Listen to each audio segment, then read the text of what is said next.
అనిపిస్తుందండి. ఎందుకంటే legal consequences ఉంటాయి అంటే నేను ఫేస్ చేయడానికి రెడీగానే ఉన్నారని ఆయన అంటున్నారు. అయినా కానీ 8 గంటల పాటు అండి పోలీస్ బెటాలియన్ ఎంత దూరంలో ఉందని నేను ప్రశ్నిస్తున్నా.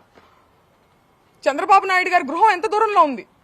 8 గంటల పాటు గ్యాపులుగా తాగి వచ్చి ఒక మహిళ అరుణ గారు, అరుణైనా ఆవిడ పేరు ఏంటి ఆవిడ పేరు గల్లా మాధవి, వీడియో ఇవ్వండి ఒకసారి.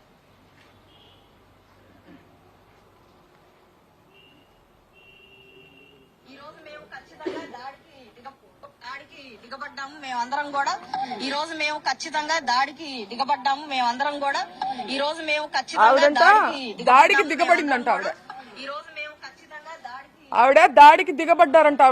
ఆవిడే చెప్తున్నారు. ఎవరి మీద దాడికి దిగబడ్డారు? మహిళల మీద దాడికి దిగబడ్డారా? మహిళలతో ఇది సమంజసమా? మహిళల కోసం పోరాడుతూ ఆవిడకి నేను ఒక్కటే చెప్తున్నా, మీకు కుటుంబం ఉంది, మీకు పిల్లలున్నారు, మిమ్మల్ని పావుగా ఉపయోగించుకుంటున్నారు. మిమ్మల్ని ఏ ఎమ్మెల్యేలు అయితే మిమ్మల్ని మా ఇంటికి పంపించారో వాళ్లే రావచ్చు కదా.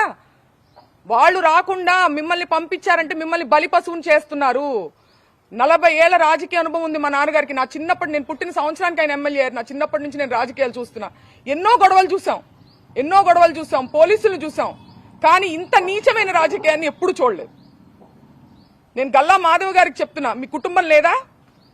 మీ భర్తతో సహా వచ్చి స్త్రీల మీద దాడి చేశారే, మీ కుటుంబం లేదా? మీకు పిల్లలు లేరా? మిమ్మల్ని ఎందుకు పంపించారు? మిమ్మల్ని బలిపశువుని చేస్తున్నారు. వాళ్లే రావచ్చు కదా, మిమ్మల్ని పంపించిన వాళ్లే జనాన్ని వేసుకుని రావచ్చు కదా. ఆలోచించుకోవాలి. మీ మనస్సాక్షికి వదిలేస్తున్నాం దీన్ని.